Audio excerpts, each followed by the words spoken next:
Já tendo o início da nossa sétima aula, dessa série de aulas sobre Evangelhos e Atos, e reiterando, é muito bom tê-los aí do outro lado, aprendendo conosco. Vamos dar início à unidade de número 3, estamos na página de número 63, os Evangelhos, ensinamentos fundamentais de Jesus. Tudo que Jesus falou e ensinou está na ordem do absoluto e deve ser observado pela igreja em todos os tempos. E aqui sempre gosto de frisar, gente, Jesus ele não deu doutrinas para aquele segmento denominacional específico. Ele trouxe doutrinas, ensinamentos pétreos, absolutos, inegociáveis para a igreja de Cristo. Igreja de Cristo, entenda-se o seguinte, nunca vai ser uma placa, nunca vai ser uma corporação religiosa, uma convenção.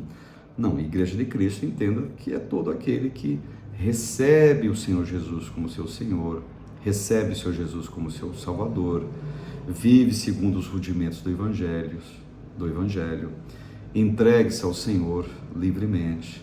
Aquele processo que falamos na sexta aula, renúncia, negar-se a si mesmo, tomar a sua cruz, se deseja ir após ele, uma questão de vontade, uma questão de, por assim dizer, não obrigatoriedade. Então entenda a igreja, pessoas, seres humanos. E evidentemente que essas pessoas, esses seres humanos, vão querer ajuntar-se, reunir-se de maneira coletiva, de maneira pública. Eles farão um galpão, farão, digamos assim, uma construção e que vai botar uma placa lá, igreja tal e assim por diante. Mas, entendam, misticamente falando, igreja é corpo. Igreja não é só, não é organização, não é que não é só, não é organização. Igreja é um organismo. Igreja é um organismo vivo de pessoas que receberam o Senhor como seu Salvador e como seu Senhor. Então, nesse ponto, na página 63, como eu enunciei para vocês, os Evangelhos e Ensinamentos Fundamentais de Jesus. Ensinamentos Fundamentais de Jesus, página 65, capítulo 1. Ao começar a explicar os princípios do seu reino e a condenar a religião adulterada, cheia de legalismo, autoritarismo e tolerância ao pecado, Jesus irritou grandemente os líderes religiosos do judaísmo da época, gente. Então, nós vamos observar como eram realizados os ensinamentos no período anterior a Cristo e posterior a ele. Também vamos verificar o Sermão do Monte, o primeiro e fundamental ensinamento de Jesus nos Evangelhos e suas aplicações nos dias atuais. Apenas um fato antes de entrarmos aqui, Sermão do Monte não é só as bem-aventuranças, tá? Na realidade, as bem-aventuranças, por assim dizer, é a base do sermão, tá? Mas o Sermão do Monte, você tem que compreender que é o capítulo 5, 6 e 7 do Evangelho de Mateus. Ele é muito mais completo do que apenas as bem-aventuranças. Sermão do Monte, página 65. O Sermão do Monte, de acordo com alguns estudiosos, foi realizado possivelmente um monte próximo ao Mar da Galileia, diante de uma volumosa multidão, Mateus 4:25, proveniente essa multidão de vários lugares, tá certo? E de fato, o Sermão do Monte foi no Mar da Galileia, não no mar, né? Um monte próximo ao Mar da Galileia. Hoje, lá no local que se atribui que aconteceu o Sermão do Monte, existe lá a igreja dos Beneditinos, é um convento católico romano, está lá. Inclusive existem pedras lá que eles escreveram nas pedras, tá? Não da época de Jesus, mas da época atual, passagens do Sermão do Monte, passagens das bem-aventuranças. E lá, de fato, nesse local é que o sermão aconteceu. Você está lá em cima do monte, você olha, está logo abaixo o Mar da Galileia. Então o mestre naquele tempo, como sinal de que ia começar a palestrar, sentava-se. Por isso Jesus sentou-se e começou a transmitir um dos seus mais importantes sermões, conforme relata Mateus. Tá? Mateus 7, 28 e 29 diz o seguinte: aconteceu que, concluindo Jesus este discurso, a multidão se admirou de sua doutrina, da sua didascalia, né? Portanto, os ensinava como quem tendo exousia, autoridade, e não como os escribas, desculpe. Travou a palavra escriba aqui, até nisso os escribas atrapalham. Então, essa comparação com os escribas, acadêmicos, religiosos e líderes do judaísmo rabínico foi feita porque eles não respeitavam a autoridade de Jesus e criticavam seus novos mandamentos, os quais, segundo eles, contrariavam a lei de Moisés. Então, Jesus, ele bateu de frente contra esses caras. E você sabe muito bem que quando você se propõe a falar a verdade, propõe a dizer exatamente o que a Bíblia diz, você vai chocar, você vai escandalizar, você vai calar, você vai levantar inimigos, vai levantar detratores contra a tal da verdade estabelecida da época. Porque se tem uma coisa que o pessoal que não entende a verdade não gosta de ouvir, é justamente a verdade. O pessoal não suporta ouvir verdade quando eles estão debaixo de um espírito, imbuídos no espírito de mentira. É insuportável para os ouvidos dessa gente, tá? As bem-aventuranças, página 66. Podemos definir bem-aventurança como a felicidade proveniente do céu. Então, se alguém perguntar o que é bem-aventurança, não, se diz o seguinte: bem-aventurança é uma felicidade que foi importada do céu. Então, quem é bem-aventurado, um termo grego, upernicomen. Desculpe, esse termo grego é outro que eu vou usar mais à frente. É o termo grego makarios. Makarios quer dizer super feliz, cheio de uma felicidade dos céus. Ele é o makarios, tá? Então poderíamos entender que seriam bem-aventurados aqueles que seguissem os parâmetros estabelecidos por Deus, aquilo que Jesus estava estabelecendo. É também chamado de beatitude, belas atitudes no caso, tá? Entendemos que através delas o ser humano vivenciaria a verdadeira felicidade, porque Jesus disse: eu vim para que vocês tenham vida e vida com abundância. Vida abundante ou vida com abundância é uma vida carregada de qualidade. E a vida de qualidade é uma vida bem-aventurada. E uma vida bem-aventurada é aquela vida de um ser humano, de uma pessoa que tem uma felicidade que é do alto, que não é de baixo. Em pleno século XXI, em meio a uma sociedade pós-moderna, na qual existem muitas filosofias vigentes, sendo as que mais se destacam o relativismo, tudo é relativo, não existem absolutos, né? O hedonismo, a busca do prazer, e o antropocentrismo. O homem é colocado como centro de tudo. Os cristãos deste século têm o grande desafio de apresentar a essa sociedade quais são as belas atitudes, ou as beatitudes, que tem de tomar para obter a verdadeira felicidade. Então aqui a gente vai ver os tipos de pessoas que expressam essas atitudes. Jesus elencou todas elas, né? Os pobres de espírito, que interessante.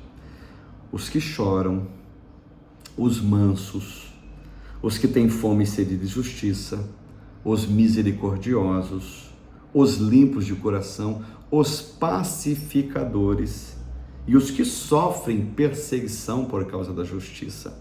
Alguém pode até dizer: peraí, mas isso aí é felicidade? Isso é verdadeira, são as verdadeiras belas atitudes? Isso aí, para uma pessoa ser feliz, tem que ser isso daí? O relativista vai dizer que não. O hedonista vai dizer que não. O antropocentrista, ele também vai dizer que não, mas Deus vai dizer que sim. Então essas palavras de Cristo, só nas bem-aventuranças, ele derruba o relativismo, ele derruba o hedonismo e ele também derruba o antropocentrismo. Por quê?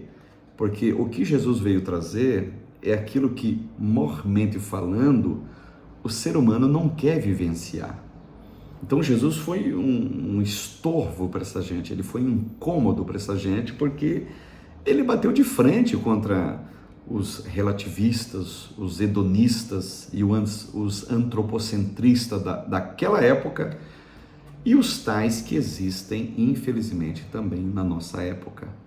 Então, para a gente entender as bem-aventuranças e o que é ser feliz na ótica de Deus, é quem é pobre de espírito, é quem é manso, é o que chora, o que tem fome e sede de justiça, é quem é misericordioso, é quem é pacificador, quem é perseguido por causa da justiça, quem é limpo de coração. E só nesse ponto, limpo de coração, porque eles verão a Deus. Os pacificadores serão chamados filhos de Deus. Os pobres de espírito, dos tais é o reino dos céus. Olha que coisa interessante.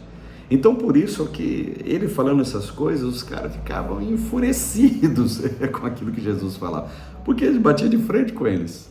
E eles não querem perder o seu espaço, o seu lugar, essa coisa toda, né? Pois bem, Jesus trata no sermão sobre o sal da terra, luz do mundo. Ele trata acerca da lei dos profetas, ele trata a página 669 aqui, os paradoxos do reino. O termo paradoxo significa o contrário da opinião comum, e usaremos aqui para ilustrar a sequência de ensinamento do Sermão do Monte, que contradizia totalmente a interpretação judaica nos dias de Jesus. E para melhor ilustrar esses ensinamentos, tá, a gente tem um pequeno gráfico aqui na página 70, onde mostra o que estava lá no Antigo Testamento, a interpretação farisaica e a recomendação de Jesus. Por exemplo, o que estava no Antigo Testamento lá em Sefer Shemot, livro de Êxodo 21 e 24, olha o que estava lá. Olho por olho, dente por dente. Lex talionis aqui, a lei de Talião, a lei da retaliação, né? Como que o pessoal do segmento fariseu ou farisaico, que seja, interpretava? Olha, Moisés está falando de vingança, você tem que se vingar. Tem que se vingar das pessoas que fazem mal para você. A pessoa te roubou uma galinha, rouba 2 galinhas dele. A pessoa te jogou pedra na tua casa, jogou uma pedra, jogue 2 na casa dele. Então a interpretação farisaica era vingança. Olho por olho, dente por dente, no Antigo Testamento. Como que Jesus interpreta isso aqui? Não resistam ao mal, mas se alguém te bater, oferece o outro lado da face. Para pensar. Jesus derruba os caras. Isso está escrito em Mateus 5,39, Sermão do Monte. Mateus 5,40, olha o que o Senhor diz. E ao que quiser pleitear contigo e tirar-te a vestimenta, dá-lhe também a capa. Olha o que Jesus diz em Mateus 5,41. E se alguém que te obrigar a caminhar 1 milha, vai com ele 2. Então os caras pregam vingança. Jesus recomenda a não vingança. Aqui ele está falando o que é ser feliz de verdade. Agora eu estou feliz porque eu me vinguei. Agora eu estou feliz porque eu paguei na mesma moeda. A interpretação dos caras da época era esta. A de Jesus foi diferente. Tá? Estão me perseguindo, vou perseguir também. Não, você é feliz porque é perseguido. Se é por causa da justiça, você é feliz. Tá? Então Jesus interpretou de volta, totalmente diferente. As boas obras e a oração, Jesus tratou disso, ensinou o Pai Nosso, Mateus capítulo 6, verso 9 a 13, a forma correta. Ele traçou parâmetros de prioridade, buscar em primeiro lugar o reino de Deus, página 71. A lealdade a um só Senhor, quando Jesus vai falar de riquezas, pedir e bater e buscar, página 72. Aqui tem 3 exemplos comparativos na página 73. Você que tem a matéria, tem um gráfico aqui. Os 2 caminhos, árvore boa, árvore má e seus frutos. Os 2 fundamentos, a casa edificada sobre rocha, a casa edificada sobre areia. Aqui tem um ensinamento formidável sobre isso. Aí Jesus, nós vemos em Jesus, aliás, a reação da multidão, quando... Não, ele fala como quem tem autoridade, ele não é como escriba, não. Escribas são frios, escribas são distantes, mais ou menos assim, fala e não aplica na própria vida o que eles estão falando. Diz que é bom, mas bom para os outros, mais ou menos isso, né, que era a percepção. E finalmente, uma questão para reflexão aqui na página 74. No Sermão do Monte, Jesus ensina lições fundamentais para a vida cristã em todas as épocas. Quando nos deparamos com a igreja cristã do século XXI, podemos ver esses princípios aplicados? Que desafio saber isso, né, gente? Separe 5 ensinamentos de Jesus nesse sermão e aplique à vida da igreja local onde você congrega. Ou seja, o desafio é o seguinte: pegue 5 ensinamentos do Senhor e lá onde você congrega, veja se tem esses ensinamentos, veja se tem essa, não só o ensinamento em si, pode ser, até ser que tenha, mas veja se tenha essa aplicabilidade na vida das pessoas da igreja em que você frequenta.